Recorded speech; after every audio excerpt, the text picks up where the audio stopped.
Magandang araw mga kalingap, may panibagong update na naman tayo kay Dara. Pero bago po yan, kung bago lang po kayo sa channel ko, baka naman pwede po, paki-like ang subscribes my channel for more updates.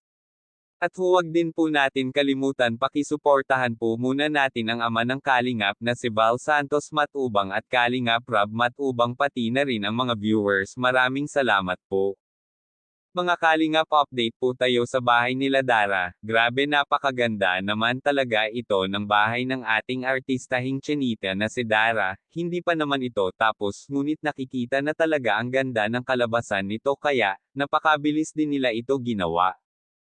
Ginagawa din nila ang lahat para mapabilis ang paglipat ito nila Dara.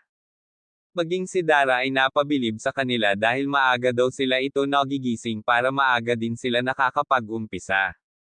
Ang nakakatuwa pa mga Kalingap, ang sabi ito ni Dara ay tuwing gumigising daw siya ng umaga ay lagi niya daw tinatanaw ang ginagawang bahay para sa kanya na unti-unti nang matatapos na akala lang niya noon ay isang panaginip lamang at yun pala ay totoo na ito.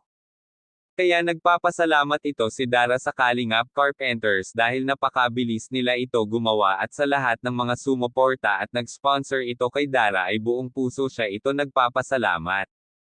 Maging si Kuya Rob din napahanga sa bilis gumawa ng mga Kalingap Carpenters dito, kaya sinorpresa ito ni Kuya Rob na binigyan sila ito ng bonus at binigyan din sila ng allowance at pangmeryenda. Grabe talaga ito si Kuya Rob, napakabait at matulungin talaga. Kaya tuwang-tuwa at napakasaya ng mga Kalingap Carpenters dahil dito at nagpapasalamat din sila ito kay Kuya Rob. Ngayon ay nagkakabit na lang sila ito ng tiles at pintura dito, kaya ilang saglit na lamang at matatapos na ito.